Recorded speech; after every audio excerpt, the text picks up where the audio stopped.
Yves Lamine Ciss, maire de la commune de Morolan. ndax ñoom dañoo taxawal projet boo xam ni waa gouvernement Italie ñoo nekk si ginnaaw di leen jàppale ci wàllu xaalis projet boobu nag dafa ñëw pour dooleel jigéen yi ak kër yoo xam ni dañoo xaw a néew doole surtout bi mbas mi ñëwee jafe-jafe yu bari ñëwoon amoon kon projet bi dafa ñëw pour loolu fii Morolan donc bokk na ci commune yi ñu tànn ndax projet bi jëlul commune yi yëpp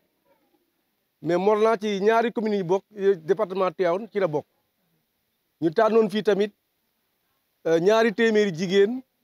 ak juróom fukk tànneef bi nekk waa dëkk bi ñoo leen tànn ndax bi ñu xamee ni juróom fukk ñaata limbo bu mu ñëwee dañoo yónnee ci dëkk yi ñu ni chef de village bi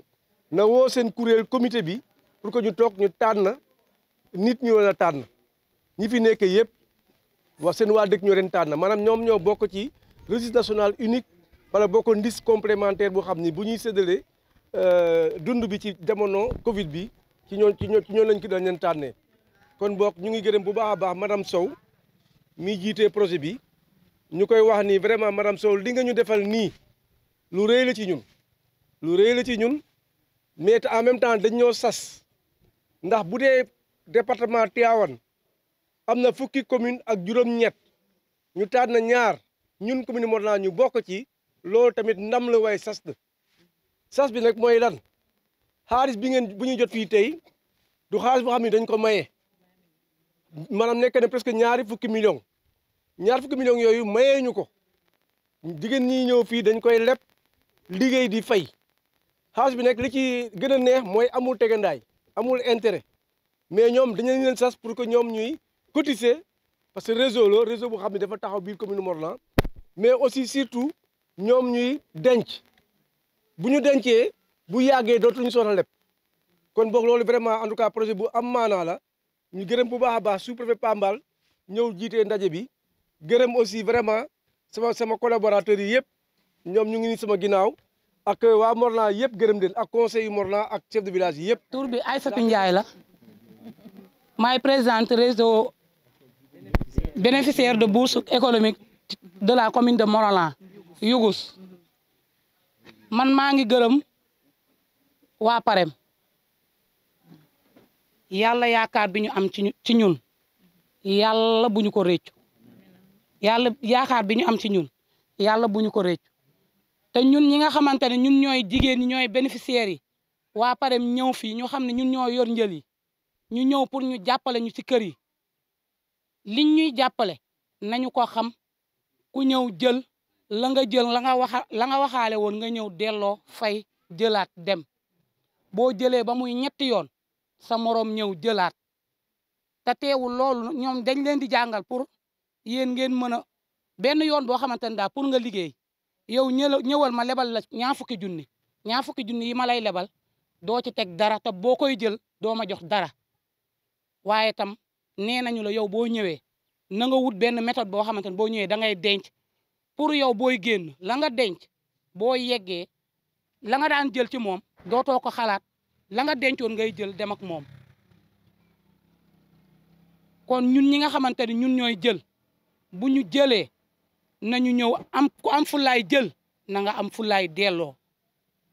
maa ngi koy ñaan suñu mbokk jigéen ñëpp te kuy ñëw encore ñu respecté cotisation yi nañ ko respecté ndax lii ñu waa Parem defal nii waxuma ne du fi guleet waaye nga ñëw nga boole ñaar téeméeri ménage ak juróom fukk nga ni leen kaay leen ngeen def lii 250 ménages waxuma ne de mësul am ba pare nga boole 20 millions nga ni leen dem leen ngeen liggéey waxuma ne mënul am mësul am waaye man day maa ngi koy door a gis ñoo ngi leen di gërëm yéen waa Parem. waa jigéen ñi kenn ku ne yow da ngay indi sa projet ki ñëw bu wax ki def maraîchage bu ñëwee mu ne la maraîchage laay def ci maraîchage boobu lañ koy jàppale ki nga xamante ne ñëw na mu ne commerce wala ñi nga xamante ne dañuy def embauche yëpp ku nekk rek yow sa projet bi nga teg boobu lañ lay jàppale. man la madame Sow Awa Wade man maay coordonnatrice Parem projet d'appui à la résilience des ménages et groupes vulnérables au Covid-19. Parem monsieur le maire wax na ko gouvernement Sénégal moo ko fi teg ànd ceeg gouvernement italien moo ko dimbali gannaaw bi mbas mi nekkee fii di ñu xooloon ni jigéen ñi ngi ci boppam jigéen ñëpp koo ci gis dañu xam nga mbas mi bi mu ñëwee dañoo tëjoon boutique yi dañoo tëjoon marché yi jigéen ñi nekk di jaay ci seen biir kër njaay mu sew mi yëpp seen économie yëpp jeex moo taxoon ministère de la femme daan ne gannaaw loolu la nañ tëral projet bi mel ni ñi dimbale man de wax dëgg yàlla bi ñu ñëwee ci Morolan ñoom ni ñu seen tànneef bi du ma ci dellu monsieur le maire wax na ko tànneef nañ ko tànneef bu sell validé nañ ko fii ci biir mairie bi jógee validation boobu liste boobu ñu envoyé ko sous préfecture ànd ak yóbbu ko préfet yóbbu ko ci gouverneur yóbbu ko suñu ministère ñu jox ñu liste boobu donc xam nga tax loolu lu wër la bi ñu paree tamit ñu pare loolu ñu ni mënuñoo taxaw kenn ku nekk di liggéey ak yow il faut que ñoom ñu def leen réseau importance réseau bi defe naa ni commencé nañu xam luy importance réseau bi nag naam bi importance bi ci gën a am solo mooy monsieur le maire wax na ko sànq madame la présidente wax na ko sànq lépp lu ñuy joxatee ci mairie bi léegi ak lépp loo xam ne dañ koy liggéey ñoom am nañu kayit monsieur le maire réseau bi am na kayitu groupement mais dafay amaat beneen kayitu réseau boo xam ni structuré na parce que formé nañ leen ci loolu am nañu statut am nañu règlement intérieur bindal nañ leen seen lettre de demande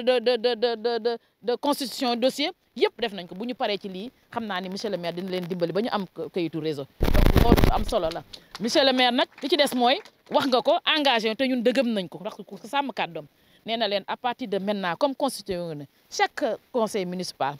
chaque année bu ñu voté suñu budget di ngeen ci gis seen bopp comme ni ngeen di gisee seen bopp comme ASC yi niñ ci gisee seen bopp bëgg nañu réseau bi ñoom it ñu gis ci seen bopp kon loolu rek ñun bu ñu amoon résultat boobu rek ñun kontaan nañu parce que monsieur le maire wax na ko ñun duñu fi nekk d'ici quelque temps di ngeen gis ne ñu ngi ci dem nañ ci yeneen commune kon boog ñu leen ci ñaax di leen wax nag lii lu am solo la ñun ñoo ko def parce que bu ñuy tànn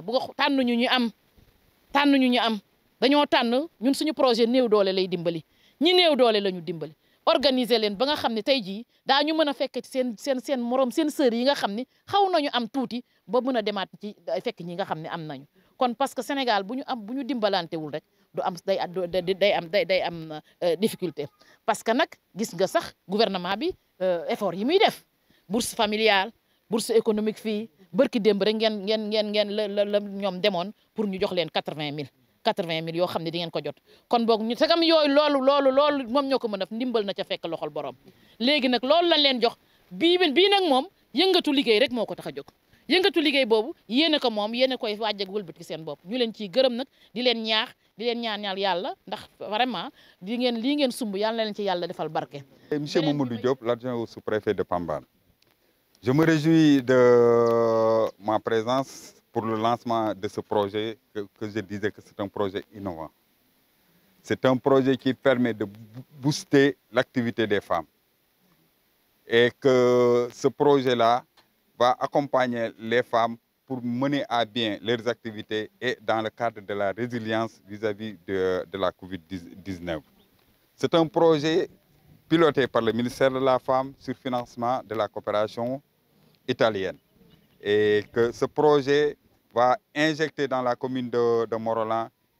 une somme de 20 millions. Cette somme sera répartie entre 250 ménages, dont, ce qui est très important, 25 bénéficiaires handicapés, des personnes vivant avec un handicap. Donc l'accompagnement aussi vise à rendre plus autonomes les personnes vivant avec un handicap. Généralement, dans certains projets, ils sont généralement oubliés. Mais cette fois-ci, félicitations à l'équipe du PAREM qui a pensé à accompagner les personnes vivant avec un handicap. Donc le projet est destiné uniquement aux femmes pour des activités de commerce, d'élevage et tout ça, avec des enveloppes de presque 100 000 francs au maximum, remboursables sur 4 mois. Donc si ces femmes dynamiques continuent dans cette activité, je crois que le projet sera vraiment pérenne. Les gens vont travailler et les femmes vont travailler et rembourser le crédit pour permettre à d'autres femmes de bénéficier de cette même enveloppe. Sur ce...